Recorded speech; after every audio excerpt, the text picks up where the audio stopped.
Bismillahirrahmanirrahim. Mengapa hidup memiliki aturan? Pagi hari sering datang tanpa suara. Langit masih lembut warnanya. Udara belum penuh oleh kesibukan. Dan langkah kaki terasa lebih ringan. Bayangkan, seorang anak berjalan menuju sekolahnya. Menyusuri jalan kecil yang diapit sawah menghijau, sungai yang jernih, dan gunung yang berdiri anggun di kejauhan. Di sekelilingnya, alam akan tersusun rapi. Ada yang terasa menenangkan, ada yang mengundang kekaguman. Namun, jika diamati lebih dalam, tidak semua hal terasa sama.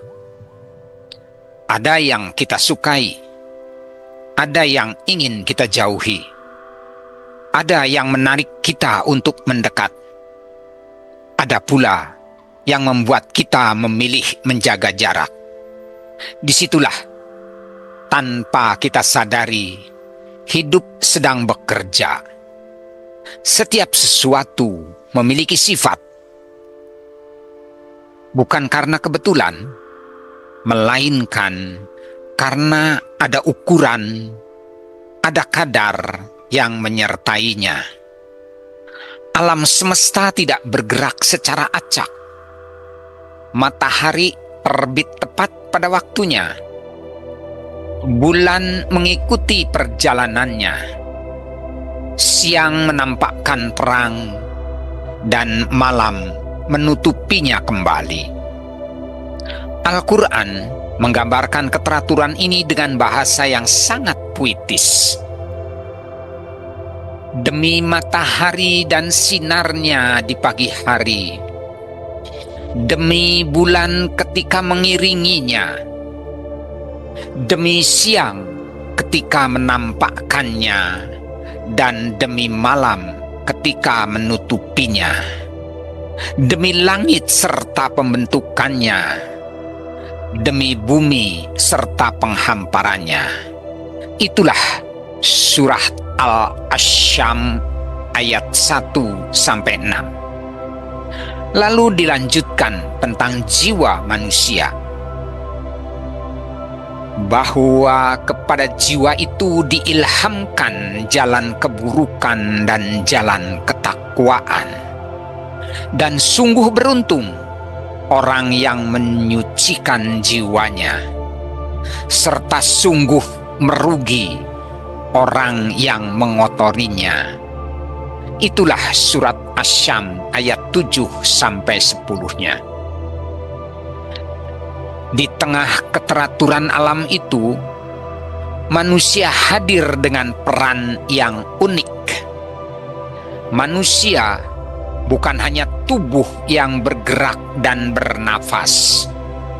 Di dalam dirinya ada kesadaran, ada perasaan, dan ada kemampuan menimbang. Ada akal yang bertanya dan hati yang merasakan. Tentang manusia, Al-Quran menyebutkan dengan sangat jelas, sungguh kami telah menciptakan manusia dalam bentuk yang sebaik-baiknya. Namun manusia juga bisa turun ke tingkat yang rendah, kecuali mereka yang beriman dan berbuat kebaikan.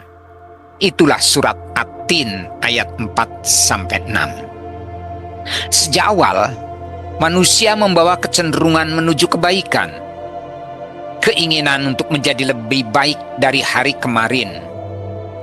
Keinginan untuk mendapatkan yang terbaik bagi dirinya. Lebih tahu, lebih mampu, lebih bermakna. Al-Quran menggambarkan hidup manusia sebagai perjalanan bertahap. Bahwa manusia akan benar-benar melalui tingkat demi tingkat. Sebagaimana disampaikan dalam surat Al-Insyikok ayat 19. Keinginan inilah yang perlahan membentuk arah hidup. Namun, keinginan tidak pernah berdiri sendiri. Setiap keinginan yang jelas selalu melahirkan peraturan. Ketika seseorang ingin menjadi terampil, ia harus belajar.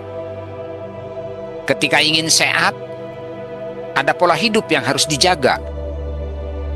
Ketika ingin mencapai sesuatu yang lebih tinggi, ada disiplin yang mesti dipatuhi.